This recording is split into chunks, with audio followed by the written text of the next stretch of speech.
Saat ditangkap, Sumanto ini tidak melawan. Dia biasa aja, kayak nggak pernah melakukan kesalahan dan bahkan menawari Pak Polisi ini mau nggak makan daging ini. Emang nggak konslet otaknya ya. Assalamualaikum warahmatullahi wabarakatuh. Bertemu lagi dengan aku di channel Syahpikro. Kalau kita kemarin membahas tentang ritual pesugihan yang ada di Gunung Kemukus, kali ini aku bakalan membahas tentang sebuah kejadian yang ada di Pulau Jawa, dan kejadian ini merupakan kejadian kanibalisme yang ada di Indonesia.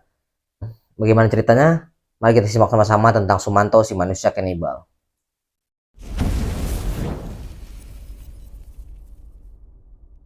Nah, kisah Sumanto ini pernah viral pada tahun 2003, yaitu kisah tentang seseorang yang memakan daging manusia secara mentah dan bahkan juga dimasak macam-macam. Dan pada tahun itu kasus itu pun menjadi gempar dan bahkan semua orang Indonesia bahkan di luar negeri pun menyoroti kasus ini. Sumanto terlahir seperti manusia biasa dan juga dia dilahirkan normal, tidak ada perbedaan-perbedaan mulai dari kecil.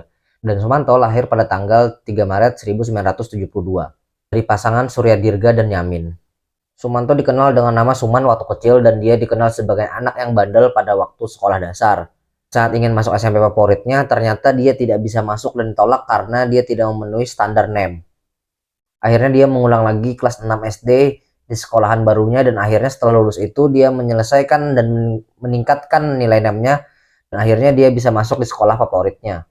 Waktu kecil semuanya berjalan dengan normal. Dia pulang sekolah seperti biasanya dan juga sekolah dengan berjalan kaki aja. Setelah pulang sekolah, dia juga menternak kambing-kambing yang ada di desanya. Nah, saat SMP ini keekonomian keluarganya mulai menurun. Bahkan bapaknya sampai menjual perabotan-perabotan rumah tangga yang ada di rumahnya untuk mencukupi kehidupan dan juga kelangsungan hidupnya pada saat itu. Dan karena masalah ekonomi pun dia pun akhirnya putus sekolah di SMP ini. Kehidupan pun terus berlangsung dengan keterbatasan yang ada. Dan akhirnya dia pun sudah menjadi dewasa dan juga menikahi seorang perempuan yang bernama Sutrima. Ataupun menemukan seorang perempuan lagi, seorang janda yang bernama Tugiem. Dari pernikahan ini dia dikaruniai seorang anak perempuan yang bernama Titis Wahyu Widianti. Tak beda jauh dari pernikahan yang pertama, kasus kekerasan dan juga permasalahan ekonomi menjadi kendala yang paling besar dalam rumah tangga Sumanto. Dan akhirnya perceraian menjadi pilihan terbaik bagi mereka. Nah, dari masalah-masalah ini datang, otak Sumanto ini mungkin konslet. Dia mulai memikirkan makanan-makanan enak yang tidak pernah dia makan saat ini. Dan pikirannya pun semakin liar saat mendengar ada pengumuman orang meninggal. Nah, terlintas dalam benaknya ingin memakan daging manusia, seperti apa sih rasanya. Menurut hasil pemeriksaan polisi, keinginan untuk memakan manusia ini muncul karena semata-mata ia ingin memakan makanan lezat dan juga sering kelaparan. Kasian ya sebenarnya. Ada juga sih yang mengatakan kalau misalnya dia itu menganut praktek ilmu hitam untuk kekebalan. Hingga membuat dia menjadi sangat brutal dan juga sangat berani untuk melakukan kegiatan atau kejadian itu. Setelah mendengar pengumuman meninggal tersebut, dia pun mencari tahu siapa yang meninggal dan juga dikuburkan di mana. Akhirnya pada tanggal 11 Januari 2003, dia mendengar pengumuman berita meninggalan seseorang lagi, dan yang meninggal ini adalah Mbok Rina. Dan dia tahu kalau Mbok Rina ini bakalan dikubur di pemakaman umum yang ada di desa Maja Tengah. Pada malam harinya dia langsung menggali kuburan tersebut dengan seorang diri. Dia menggali kuburan tersebut hanya menggunakan tangan karena kuburan tersebut baru dikuburkan dan juga tanahnya masih belum mengeras. Jadi dengan mudah dia bisa menggali dan juga mengambil mayat Mbok Rina ini.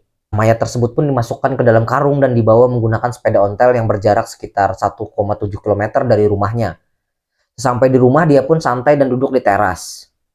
Setelah selesai capek, dia pun memotong bagian-bagian tubuh Rina di teras tersebut.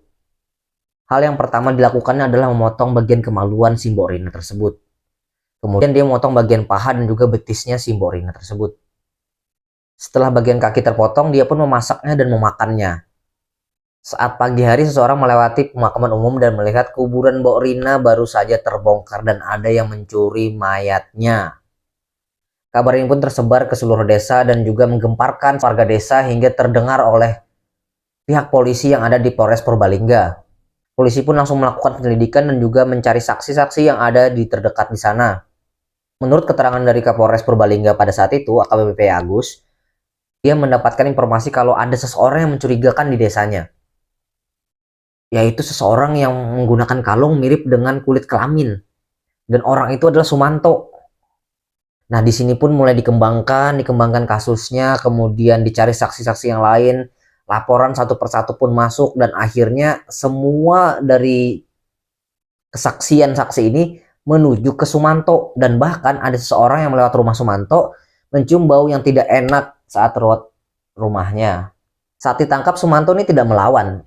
Dia biasa aja, kayak nggak pernah melakukan kesalahan, dan bahkan menawari Pak Polisi ini mau nggak makan daging ini. Emang agak konslet otaknya ya. Pada akhirnya polisi menetapkan Sumanto sebagai tersangka utama dari kejahatan-kejahatan pembongkaran dan juga pemakan mayat tersebut. Dari hasil interogasi polisi, ternyata Sumanto ini tidak seorang diri memakan. Ayahnya pun ikut memakan, namun ayahnya tidak tahu kalau misalnya ini daging manusia. Dia mengatakan ke ayahnya kalau misalnya ini daging kambing. Tapi kok lezat gitu ya. Bahkan menurut pengakuannya, dia pun memakan mentah-mentah daging tersebut. Wah, gila ini. Sisanya ada yang dibakar, digoreng, kemudian direbus, dibikin sup, ya macam-macam lah. Mungkin dia ingin merasakan sensasi makan daging itu seperti apa sih? Karena sejak SMP dia udah mulai merasakan kesakitan hidup dengan kemiskinan. Rekonstruksi dilaksanakan pada tanggal 18 Januari 2003. Rekonstruksi itu dilakukan sangat pagi buta untuk menghindari para masyarakat yang ingin melihat kejadian-kejadian tersebut. Namun tak disangka ternyata masyarakat lebih awal lagi datangnya dan penasaran bagaimana sih cerita dan rekonstruksi kejadian tersebut. Dan apa sih yang melatari Sumanto ini? Mereka pengen tahu dan kepo.